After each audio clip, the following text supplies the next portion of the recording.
Welcome back to Major Intonio's presentation of Psychological Warfare by Paul M. A. Linebarger. Chapter 12, Operations for Civilians. Plainly, psychological warfare operates against civilians with as much effect as it does against troops. Indeed, under the rather high standards set for modern warfare by the Hague and Geneva Conventions, psychological warfare is left as one of the few completely legitimate weapons which can on occasion be directed against an exclusively civilian and non-combatant target. Even though World War II erased most of the distinctions between military and civilian, leaving civilians in the vertical front line of all air war, psychological warfare gained. It became a more useful instrument for bettering war. Civilian interest in propaganda became no mere matter of emotional loyalty or philosophical preference, but a life and death matter to its recipients. After fire raids, it would be a madman who would disregard an enemy bomb warning leaflet without trying to figure out its application to himself and his children. Shortwave radio. Shortwave radio is the chief burden-bearer of long-distance psychological warfare. It is more useful as a means of connecting originating offices with standard-wave relay stations than as a direct means of communication. Even in free countries, shortwave sets are not often plentiful. The conditions of reception, from a purely technical point of view, are often undesirable. Recreational material does not go through, since a shortwave listener will put up with the static when he is receiving vital, vividly presented news, but often will not try to make out soap opera or music over the squawks of the ether, and the use of shortwave reception in wartime implies a deliberate willingness on the part of the listener to do something which he knows to be disloyal or dangerous. Shortwave does make it possible for advanced standard wave propaganda stations to pass along material which has been prepared in the homeland. Large staffs can do the work. The news can be put through a large, alert, well-organized office. Features can be prepared by real professionals, acted out by a number of actors, put on records, reviewed, and then relayed to the standard wave station whenever needed. The Americans at Radio Saipan thus broadcast right into Japan and were able to transmit materials which could not possibly have been put on the air with the staff working on the island. The people at Saipan were mostly telecommunications technicians, engaged in picking up the short wave from Hawaii or San Francisco and in passing it on into the enemy country on the standard wavelength. Millions of Japanese heard our Saipan standard wave broadcasts, in contrast to the dozens or hundreds who had heard our shortwave previously. The use of homeland facilities makes possible the advanced preparation of a large collection of material ready for broadcast. In security-sensitive or otherwise dubious situations, 4 or 5 alternate programs can be worked out for the same amount of program time. On wire recorders or disc records, the proposed material can be passed around in finished form, reviewed, selected, censored, and approved. This would not be true of a hurried station working far forward in the zone of operations. Shortwave has its own advantages, however, apart from its utility as a means of getting program material to the relay stations. Shortwave can and will be picked up by the enemy monitors and enemy intelligence systems. It will also be heard by persons of power, wealth, and influence, irrespective of the economic or political system of the enemy. The big shots of any system know how to transcend limitations that awe or defeat the ordinary man. The shortwave transmitter speaks therefore to the enemy government, to the groups which compose the enemy government, and to the individuals in or out of the enemy government who are leaders in their own country. We found that the Joho Kyoku and the Gaimusho, Foreign Office, in Tokyo were mimeographing a daily summary of our San Francisco broadcasts, and we thus knew that anything we said over San Francisco would be heard by the most influential men in Japan. Captain Ellis Zacharias, USN, spoke Japanese and had known most of the Japanese leaders personally before the war. With government monitoring known to exist, he felt free to address the Japanese leaders personally and directly, with assurance his words would reach them, and his broadcasts are confessed by the Japanese themselves to have played a contributory part in bringing about the Japanese decision to surrender. Standard wave. The most effective use of radio is that which falls within the receiving capacity of the ordinary receiving sets owned or used by the enemy population. This means the establishment of transmitting facilities close enough to the enemy territory for the programs to get through. As between the United States and Japan from 1941 through 1944, this was very difficult. No Americans ever dared join the Shantung guerrillas, whether Kuomintang or communist, with transmitters, and as long as we broadcast from the safety of our side of the ocean, we could only hope that occasional freak conditions would echo programs into Japan 2 or 3 times a month. With the British and the Germans, it was altogether different. The two countries were virtually touching, and each could cover the entire enemy territory. With short-distance standard wave broadcasting to an enemy known to have millions of radio receivers, strategic radio becomes effective. The chance is provided for building up a consistent group of listeners, for influencing their morale and opinions, and for circulating rumors that will reach almost every single person in the enemy population. The temptation to perform tricks, to lapse back to peacetime standards of radio as entertainment or radio as advertising, is a constant one.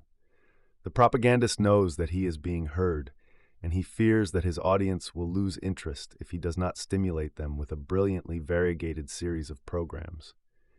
Black radio comes into its own on standard wave.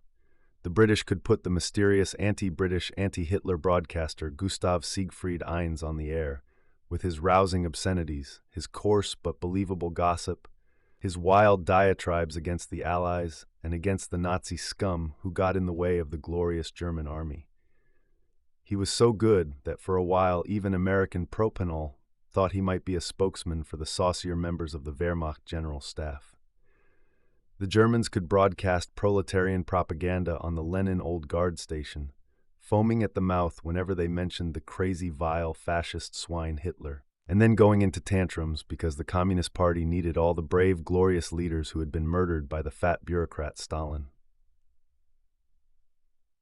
Ed and Joe could talk out of Bremen and pretend to be scooting around the American Midwest, one jump ahead of the G-men with their trailer and concealed transmitter, telling the rest of the Americans the lowdown about that goof Roosevelt and his Jewish war. But Ed and Joe were not good enough to fool anybody.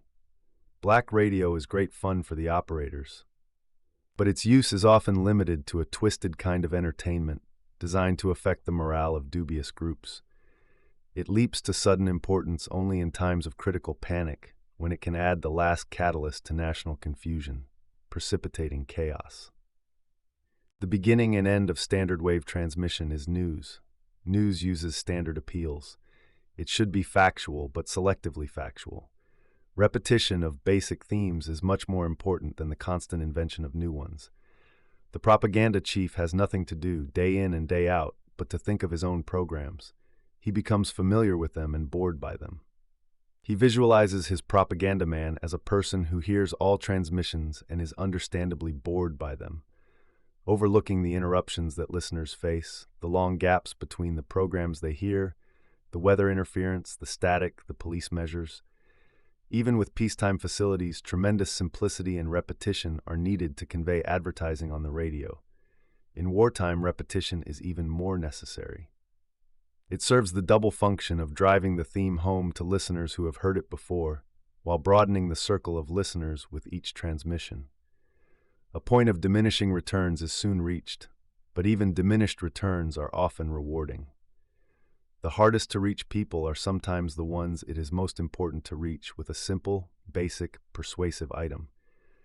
Repetition thus ensures depth of response in the core audience, while adding to the marginal audience with each additional application. What is deadly monotonous to the propagandist himself may, on the 1,000th repetition, merely have become pleasantly familiar to the propaganda man on the other end. The author has talked to any number of clandestine listeners to our propaganda who have almost wept with rage as they told of listening to jokes, novelties, political speeches, and other funny stuff when they hope to get a clean-cut announcement of the latest military news. Communication through the mails. In World War II, propaganda was not able to make use of the mails the way that the propagandists of World War I succeeded in doing. The mails were much more intermittent. The channels into Germany through Scandinavia were not kept open except for Sweden, which was reachable, rather perilously, by air alone. Iberia was an inhospitable base. German counterintelligence was more than ruthless. It was effectively savage and made the Germany of Kaiser Wilhelm seem rustic by contrast. With Japan, anything would have had to go through Soviet censorship to get there in the first place, and then meet the traditional intricacies of Japanese red tape. Mail propaganda was therefore not heavily developed. Something was accomplished, however, by use of the Portuguese, Spanish, Swiss, and Chinese press. Enemy officials and private persons were known to read these, and it was possible to do a great deal toward influencing editorial content. Major mail propaganda operations were conducted against us, however. The Nazis, as part of their pre-belligerent planning and operations, sent enormous quantities of propaganda through the United States mail, sometimes postage-free under the frank of congressmen. The Japanese, down to the time of Pearl Harbor, kept large public relations staffs running at full speed in New York, Washington, and other American cities.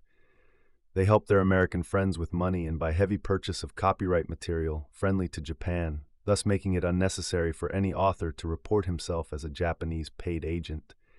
And they offered Japanese cultural and educational information to interested persons. It really was cultural and well done. By talking about Japanese poetry, religion, and cherry blossoms, and omitting all war propaganda, the handsome little booklets kept alive the memory of a hospitable, quaint, charming Japan. Some of this material was mailed directly from Japan to the United States. Since mail propaganda depends on the freedom of the mails, it is much more apt to be used by a dictatorship against us than by us against a dictatorship. Leaflets. The types of leaflets are described in the next chapter, in the course of discussing leaflets addressed to troops. Each leaflet designed for a military group has its civilian equivalents.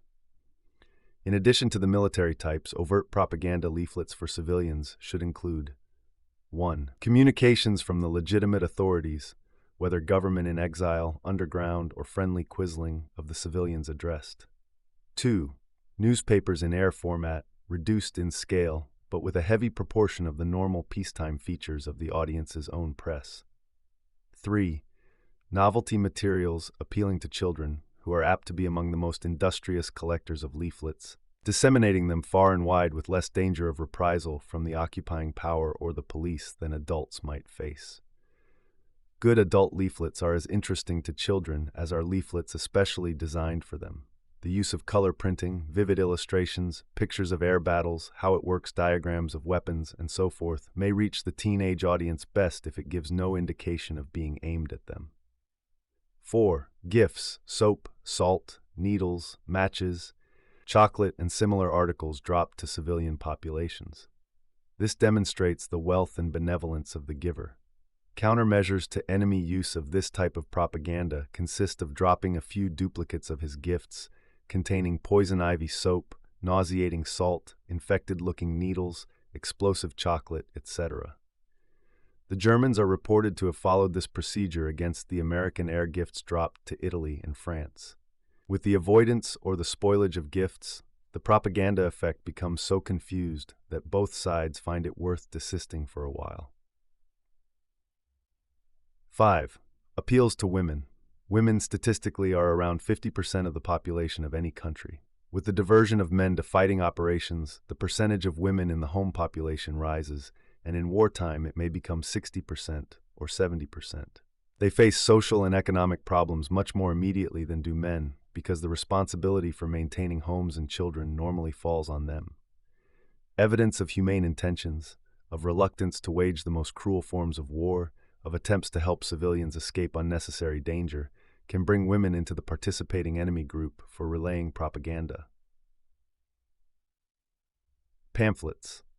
Where airdropping facilities are plentiful, leaflets can be supplemented by pamphlets. Pamphlets have the advantage of giving the propagandist more space for texts or pictures, enabling him to tackle enemy arguments in detail or in depth. Pamphlets can present sustained arguments, and thus come closer to meeting the domestic propaganda facilities of the enemy on even ground. They are especially useful in countering or neutralizing those enemy arguments, which depend either on formal argument or on misapplied statistics, and which therefore require point-by-point confutation. Unlike the leaflet, the pamphlet is sometimes hard to conceal. For well-policed areas, it must be supplied with a protective disguise if it is to be passed along. One ingenious pamphlet made up by Dennis McAvoy and Don Brown at OWI for dropping on the Japanese started out with a warning: "Enemy, warning, this is an enemy publication issued by the United States government. Finder is commanded to take this to the nearest police station immediately. Enemy." The pamphlet gave a general statement of Japan's bad war position and was addressed to Japanese policemen and police officials. The cover urged the policemen not to keep the pamphlet, nor to destroy it, but to pass it on up through channels to their superiors as an instance of enemy propaganda. We never found out what the Japanese police actually did when they got these. One Japanese black leaflet assumed the proportions of a book and was made up in the familiar format of the pocket-sized 25-cent volumes. With a New York dateline, a copyright notice, and even a printer's union label all neatly falsified, the book expressed opposition to Roosevelt's war. It was circulated by the Japanese as a captured enemy book, presumably, in order to convince their own people and their Asiatic associates that opposition to World War II existed within the United States itself. Almost all belligerents issued malingerers' handbooks during the war. These started out with statements that the medical control system was inadequate, that each man had to look out for himself, and that feigned sickness was often the only alternative to real sickness. Disguised as entertainment booklets, instructions accompanying medicine, or even as official handbooks of the enemy government, for this and that purpose, the leaflets gave detailed instructions on how to fake tuberculosis, heart trouble, and other diseases. Subversive operations.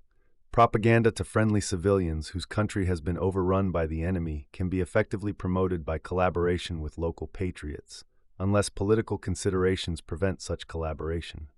This type of operation requires careful cooperation between propaganda, overt, subversive facilities, and intelligence personnel. World War II saw the type used on all fronts. The Japanese made especially bold use of it during the conquest of Malaya, the occupation of Burma, and the Chinese railway campaigns of 1944. Natives on the enemy side were regarded by us as quislings. The Japanese honored them as patriots and duped them effectively. Bold black propaganda operations can often embarrass the enemy. The dropping of a few hundred tons of well-counterfeited currency would tend to foul up any fiscal system. Peacetime counterfeiters operate with poor materials, secretly, and in small shops. When instructed, a government agency can do an astoundingly good job of counterfeiting. The United States is on the vulnerable side of this operation, because our money happens to be the most trusted and most widely hoarded in the world. Various governments are believed to have run off substantial numbers of United States $20 and $50 bills. A less offensive operation consists of giving the enemy populace sets of ration cards, along with simple suggestions on how to finish the forging job so as to make it convincing. The Nazis were especially subject to this kind of attack, since German methodical bookkeeping required a large number of documents to be in the possession of each citizen. Falsification of any of these made the German officials go mad with confusion. To a country suffering from too much policing, the transmission by black propaganda of facsimile personal identity cards in large numbers would be welcomed by many common citizens and would keep the enemy police procedure at a high pitch of futile haste. The essence of this, as of all good black propaganda, is to confuse the enemy authorities while winning the thankfulness of the enemy people, preferably while building up the myth within the enemy country that large, well-organized groups of revolutionists are ready to end the war when their time comes. If white propaganda is to be compared to incendiary bombing, in that it ultimately affects the enemy armed services by disorganizing the homeland behind them, black propaganda may be compared to the tinfoil strips used in anti-radar. Black propaganda strikes directly at enemy security. It gives him too much to do. and thus increases the chances for agents down on the ground to succeed in their lonely, dangerous work. Motion pictures. In consolidated areas, allied or neutral territory, and the home jurisdiction, motion pictures for civilians can be employed as a major propaganda instrument. The combination of visual and auditory appeal ensures a concentration of attention not commanded by other media. In both world wars, the U.S. made extensive use of film. Procurement can be either through direct governmental manufacture of the finished product or by subcontracting to non-governmental agencies. Propaganda films normally make a point of displaying the military prowess and civic virtue of the distributor. Officially distributed films are, however, almost always overshadowed by pure entertainment films. The wartime official movie can penetrate no deeper than can the unofficial picture. Financial and commercial control, plus censorship, limits the periphery into which motion picture showings can be extended. Often the private film will be shown when a public one would be suppressed. And in time of peace, the propaganda movie has ever sharper competition from its private competitors. Few propaganda movies have ever achieved the spectacular impact of some private films in portraying the American way of life. Tahitians, Kansu men, Hindus and Portuguese would probably agree unanimously in preferring the USA of Laurel and Hardy to the USA of strong-faced men building dams and teaching better chicken raising. Only rarely does the cinema penetrate enemy territory or reach clandestine audiences. Its direct contribution to critical zone psychological warfare is therefore slight. Perhaps television may in course of time combine attention holding with transmissibility. This concludes today's reading of Psychological Warfare by Paul M. A. Linebarger. Join us also the day after tomorrow for the subsequent part. Subscribe to Major Intonio's channel. Thank you for listening, and so long.